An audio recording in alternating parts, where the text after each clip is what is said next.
श्री शिवाय नमस्तुभ्यम दोस्तों, मेरे चैनल ओम रूही ब्लॉग में मैं रूही मिश्रा अपने चैनल में आप सभी का स्वागत करती हूं। आज मैं आप सभी को हरतालिका तीज से सभी जुड़ी जानकारी शेयर करूंगी कि एक दिन पहले का क्या नियम होता है, पूजा का शुभ मुहूर्त क्या है, नहाए खाए के क्या नियम होते हैं और हम क्या खाएं एक दिन पहले जिससे हमें 24 घंटे का निर्जली व्रत करने में आसानी हो, हमें प्यास ज़्यादा न लगे और हम बाल कब धोएं। संपूर्ण जानकारी प्राप्त करने के लिए वीडियो के अंत तक बने रहिएगा।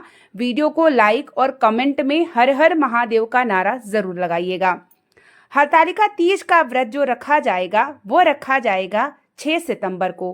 तिथि की शुरुआत आपकी भादो मास की कृष्ण पक्ष की तृतीया तिथि की शुरुआत आपकी हो जाएगी 5 सितंबर को दोपहर 12:21 से 6 सितंबर को दोपहर 3:21 तक रहेगी।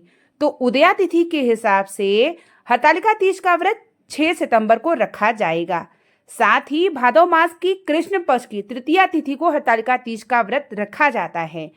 पूजा का समय क्या होगा? तो पूजा का समय जो है वह सुबह दिया गया है, जैसे कि 6:02 से 8:33 तक। कुल अवधि आपकी 2 घंटा 30 मिनट की अवधि दी गई है।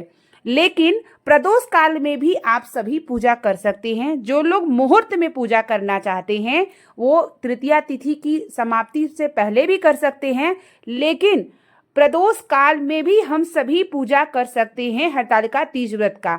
लेकिन बहुत सारे लोगों का कहना होता है कि तृतीया तिथि समाप्त होने से पहले हम पूजा कर लें, लेकिन जब आपका उदया तिथि के हिसाब से लग गया तो आप सारा दिन यानी प्रदोष काल जो श्रेष्ठ माना जाता है पूजा का भगवान शिव माता पार्वती का, जो कि मैं स्वयं भी प्रदोष काल में पूजा करूंगी और एक सुबह भी करूंगी, तो आप सुबह भी कर लीजिएगा पूजा के मुहूर्त में और साथ ही प्रदोष काल के समय में भी आप कर सकते हैं।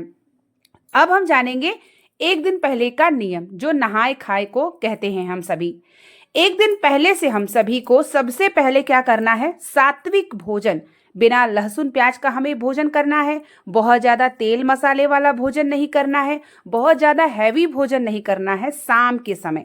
क्यों?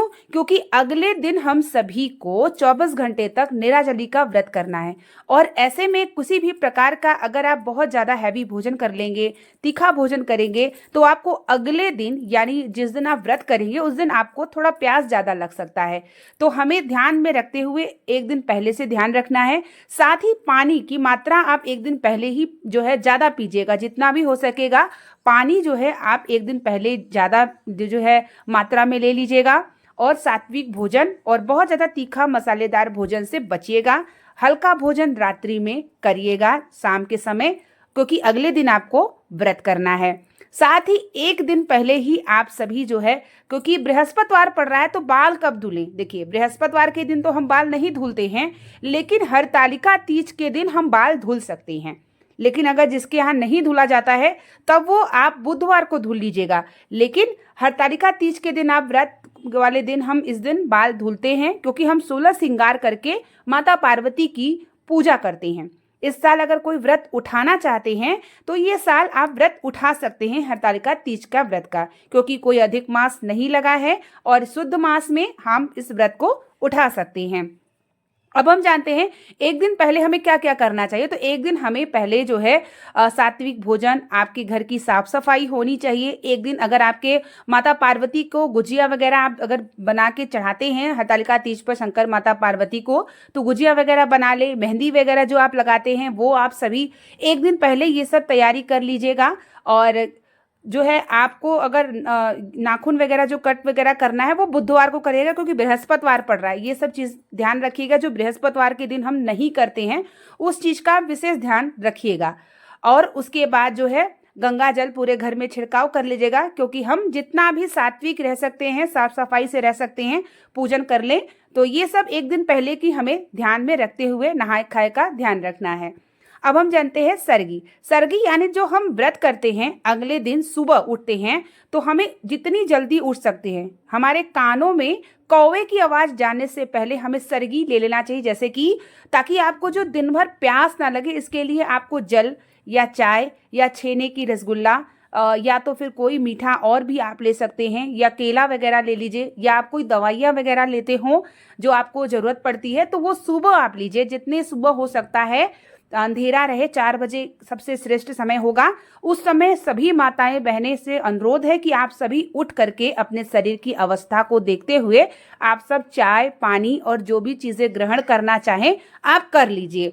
इससे क्या होगा कि आपको दिन भर जो है, आपको जैसे आप दवा लेते हो तो उसका भी असर आपको दिन भर रहेगा, और अगर आप जल पानी चाय पी लेते हैं तो आपको भगवान की थोड़ी कृपा लेनी पड़ेगी। उसके लिए आपको 24 घंटे में थोड़ी सी आराम जरूर नजर आएगी। तो सर्गी यही होता है जो हम कोयल या कौवे चिड़ियों की आवाज़ से पहले ग्रहण कर लें। उसके बाद आप स्नान करके पूजन वगैरह जो करते हैं आप कर लीजिए। इस दिन मंजन ना करिए, नीम की दतवीन या उसकी दतवीन से करिएगा। मंजन वगैरह नहीं किया जाता है, ब्रश नहीं लगाया जाता मुंह में, तो दतवीन वगैरह का इस्तेमाल करिएगा। उसके बाद पूजा करते समय आपको पहले संकल्प ले लेना है कि आप हरतालिका तीज का व्रत कर रही हैं, और हे मेरे महादेव माता पार्वती मुझे शक्ति दीजिए कि मैं निराजली व्रत करके आपकी पूजन कर सकूं। इससे जो हमें अपनी शक्ति मिले, भगवान की जब हमें शक्ति मिलती है ना तो हम निराजली व्रत कर पाते हैं। और ये बहुत कठिन व्रत होता है, और इस व्रत में हमें 24 घंटे तक निराजली व्रत को करना पड़ता है। तो आप जब भगवान की कृपा मांग लेते हैं तो वही आपकी शक्ति प्रदान करते हैं, और फिर आप 24 घंटे तक व्रत कर सकते हैं। जो माताएं बहनों को प्यास ना लगे इसका ध्यान आपको एक दिन पहले से देना है। पानी ज़्यादा पी लीजिएगा, और आप जो है बहुत तीखा स्पाइसी भोजन से बचिएगा। सुबह सर्गी में पानी वगैरह चाय वगैरह पी लीजिएगा और भगवान से आशीर्वाद मांगिएगा, तो आपका व्रत ना वो अपने आप पूर्ण कराएंगे। आपको प्यास वगैरह जो भी चीज़ें हैं वो नहीं लगेगी। पूरी कोशिश करनी चाहिए कि हमें अपने अखंड सौभाग्य की वृद्धि के लिए, जैसे माता पार्वती ने भगवान शिव को प्राप्त करने के लिए निराजली व्रत की, वैसे हम सभी को पूरी कोशिश करनी चाहिए कि निराजली को व्रत करें। लेकिन अगर किसी की शरीर की अवस्था ऐसी नहीं है जो निराजली व्रत कर पाए, उसके लिए आप अपने शरीर को देखते हुए, ध्यान में रखते हुए आप कार्य को करिएगा। साथ ही शाम की पूजा प्रदोष काल में भी करनी है। अगर आप पूजा मुहूर्त में करना चाहते हैं तो एक बार आप सुबह कर लीजिए पूजा, जो मैंने आपको मुहूर्त बताया है, और उसके बाद प्रदोष काल में भी करिए। 16 श्रृंगार करके महावर वगैरह, मेहंदी वगैरह पहले से लगा लेते हैं। और जो नियम होते हैं इसमें नई साड़ी पहन के पूजन करना, नई चूड़ी पहन के पूजन करना, तो ये सब चीज़ें नई आपकी होनी चाहिए। उसकी तैयारी आप पहले से कर लीजिए। बहुत माताएं बहनें कर ली भी होंगी, और क्योंकि इसमें नई ही चीज़ें पहन के की जाती है। साथ ही पूजा की तैयारी, पूजा में सामग्री क्या है उसकी अगली वीडियो में आपको शेयर करूंगी कि क्या क्या हमें चढ़ाना चाहिए। अखंड सौभाग्य के लिए हमें कैसे श्रृंगार का दान देना है, और पूजा सामग्री में हमें क्या क्या रखना है, क्या फुलेरा कैसे बनाना है, ये सभी जानकारी मैं आपको अगली वीडियो में दूंगी। क्योंकि ये वीडियो थोड़ी बड़ी हो सकती है, और आप लोग पूरी वीडियो को देखेंगे तभी आपको अच्छे से समझ में आएगा कि क्या क्या हमें करना चाहिए। और हर एक चीज़ का नियम होता है हरतालिका तीज के व्रत का। और एक बात ध्यान में रखिएगा, हरतालिका तीज व्रत जब आप एक बार उठा लेते हैं ना, तो मात्र एक ऐसा व्रत होता है जो हमें आजीवन रहना पड़ता है।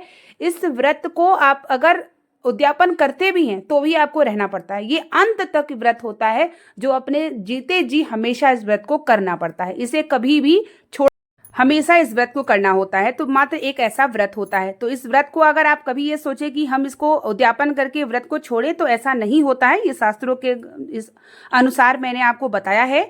और साथ ही हरतालिका तीज के दिन हमें मन ही मन भगवान शिव के मंत्र का नाम रटन करना चाहिए। एक समय मंदिर जाके पूजा कर लीजिए, एक समय घर पे। और कैसे पूजा करना है, क्या श्रेष्ठ होता है पूजा, कौन से शिवलिंग की पूजा करना चाहिए, संपूर्ण जानकारी मैं आपको अगली वीडियो में शेयर करूंगी। इसलिए आप वीडियो का इंतजार करिएगा, वीडियो को शेयर भी करिएगा, लाइक करिएगा, कमेंट करिएगा। और अगर आप मेरे चैनल पे पहली बार आए हैं तो प्लीज़ चैनल को सब्सक्राइब करके जाइएगा, क्योंकि बहुत सारी ऐसी जानकारी मैं आपको शेयर करती हूँ ताकि आपको प्राप्त हो सही जानकारी। आप भगवान की भक्ति से जुड़िए, गृहस्थ जीवन में रह के, किसी भी जीवन में रह के, ताकि आपको भगवान का आशीर्वाद प्राप्त मिलता रहे और आप जीवन में निरंतर आगे बढ़ते रहें।